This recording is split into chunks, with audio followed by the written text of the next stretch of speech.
What's up, guys? From Daytona Beach. Yeah, still out here in Daytona. Man, what a crazy weekend. And then we got Daniel Blair spilling the beans, finally. And I've known this story for a while about what happened with him and Carmichael and the politics around this sport that absolutely disgust me. But I've been very open about it. Daniel's had enough. Look for his video. He's doing something later today. And he also did a very in-depth interview with Coach Rob. Here's a little segment from that. I am very, very driven by my failed past. People say, you didn't fail as a racer. And I know I didn't on the macro scheme. I got to ride for a factory team. I got top 10 in points. I got to race the X Games. I got top 10 there. I did some cool things that you would say you made it. You were successful. Sure. But I never came close to my potential. I know a lot more. I'm smarter now. And I really, really understand my purpose now. I'm not bitter over anything that's happened with KTM, with TV, with Eagle Grit, because every one of those things has like added a layer and attachment to who I am now. And now I feel more like a weapon than I've ever been. I never seeked a career in TV. I never even thought, weirdly, never thought about it till I got the call to audition for Arena Cross. I never even thought that that was something I could do. Meet the guest. Next chapter. Part of the Coach Rob Podcast Network.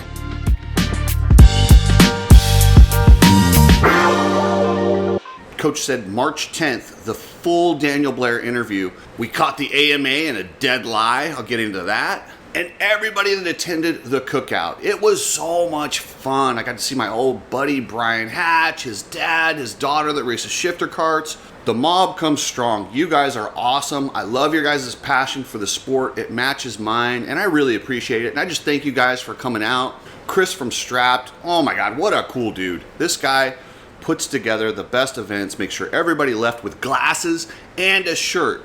That's a cool dude. So if you want to give some love to Ride Strapped, head over to their website, ridestrapped.com. Get yourself a shirt, glasses, goggles, and just know this dude does things for the right reasons, and I'm happy to be associated with Ride Strapped and Chris. Keep sending me your address. Send them for the Nano-Xtreme samples. It's chriscookseymedia@gmail.com, and I will get that sent out to you. But please do it in a concise form. Name, address, and email. I got to get all those things over to Nano so they can get that out to you. If you can do it just like P. Davey here, I would appreciate it. So, and if you're ready to buy, head over to Nano-Xtreme and use code Cooksey for free You shipping. need people like me so you can point your fucking fingers and say, that's the bad guy. First, I want to give you guys a Levi Kitchen update. If you didn't see his Instagram post, he posted that he's got a broken collarbone, some fractures in his back. Man, and I'll be honest with you, from what I saw that night, it was eerily similar to when I saw the ambulance drive off with Dale Earnhardt.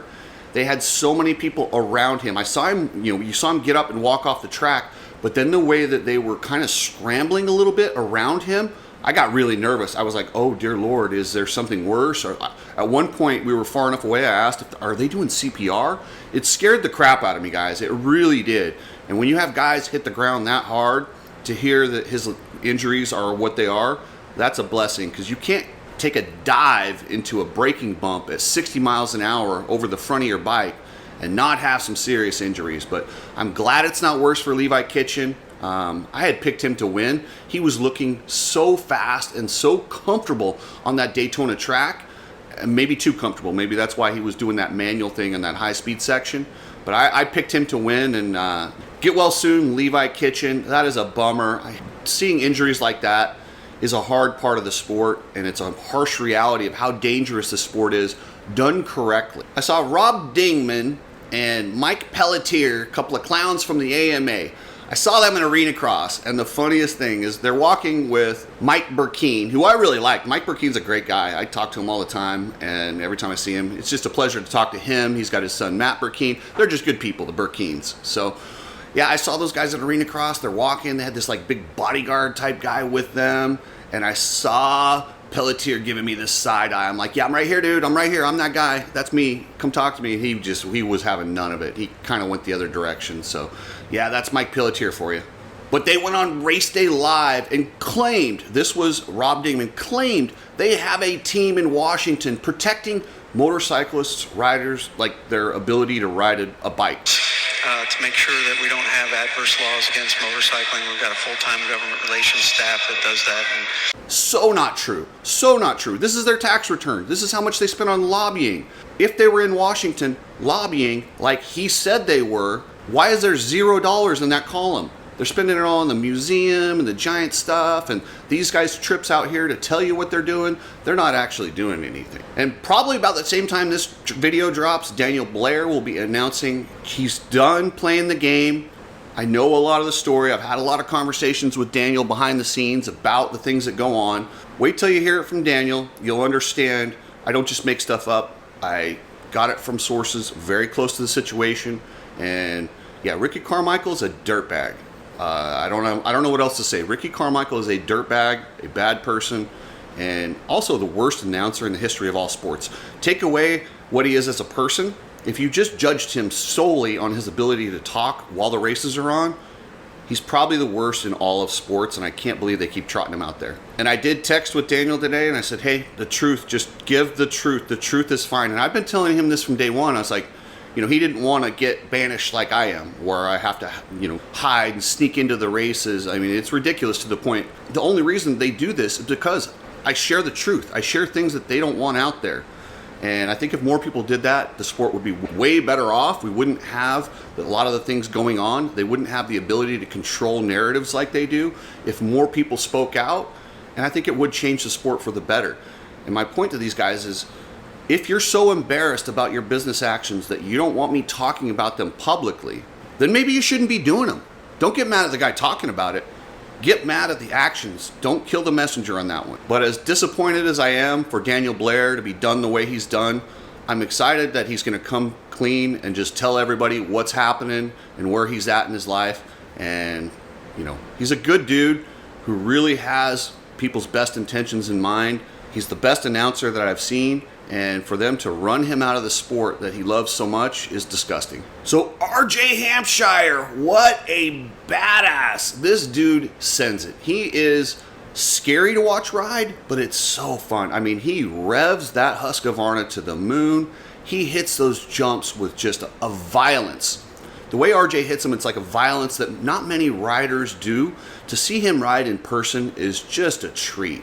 And to see him go out there and get the win, and he's right back in this championship battle. He's only 16 points behind Max Anstey. They have 3 East-West showdowns coming up. So yeah, RJ Hampshire, very much finding his form at the right time. He came in with that wrist injury, and it took a little while to get going. It looks like there's no way that wrist wasn't close to 100%, or at least whatever he needs, because he was hitting those jumps with just authority the other night. Even if Levi Kitchen didn't crash, well, I still think Levi was going to win, but man, RJ was going to push him to the end. RJ was riding hard. He went there to win and nothing else. And actually, he's only 14 points behind. He's not 16 points behind. He's 14 points out of the lead. So RJ Hampshire, if I was a gambling man and I looked at Max Anstey, Tom Vialle, and RJ Hampshire, and I said, right now, with the points the way they are, who's going to win this championship? I'd probably put my money on RJ Hampshire. Hey, if you guys need to ship anything, hit up Precision Transport. That's pretransport.com. Just a great shipping company and family owned. Hit up pretransport.com. The Madden family will get your stuff there, get your tracking numbers, and really take good care of you. If you're buying or selling high-end memorabilia, head over to Motobilia. You can sell, buy, just look at the stuff. Just a really cool website. So head over to motobilia.com. So Tom Vialle, man, he is quietly right in this thing. He's only 6 points out of the lead. I never would have guessed that. I even forgot about him before the main event started. We're all standing there talking about who do you think's going to win? I went with Kitchen. Somebody else took Anstey. Somebody else took Hampshire. And we all forgot about Tom Vialle. Tom Vialle went out there and darn near, he almost won the thing. I mean, he rode the wheels off that KTM. And he's your defending champion. It's crazy how a defending champion can be so quiet that he's only 6 points out of the lead. But Indianapolis, he has got to do something in these indoor races where they have whoops that are real whoops, where they have to really hammer them down. If he can win at one of these East-West showdowns, wow, Tom Vialle, he's right back there. I mean, he's a champion. He's a GP champion. He's a Supercross champion. I don't know why I counted him out. Shame on me for that one. But yeah, Tom Vialle, right in the mix of this thing. And a special shout out to Justin Starling, the only guy wearing Alias gear out there, one of the first, if not the first guy to send the wall over that little bump they had. And I don't know if TV did it justice. That thing was gargantuan, and they had to fly so far. Man, in fact, Cameron McAdoo darn near died on that thing. On the last lap, he still qualified for the main event, but he didn't ride it. He almost he got a kicker off the lip and endoed it right into it, smashed into the handlebars, and luckily he didn't go over the front and he ended up tipping over, but it looked really bad, and that's why he didn't ride the main event. Truthfully, he shouldn't have been riding anyway. He should not have been out there. He looked awful. He clearly didn't have the timing. I mean, the dude was laid out unconscious on the track, caused the red flag at Indy, and then he's racing 2 weeks later. That's a serious concussion.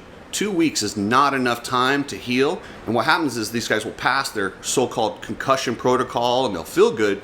But when the heart rate gets up and you get into race action, you're just a tick off.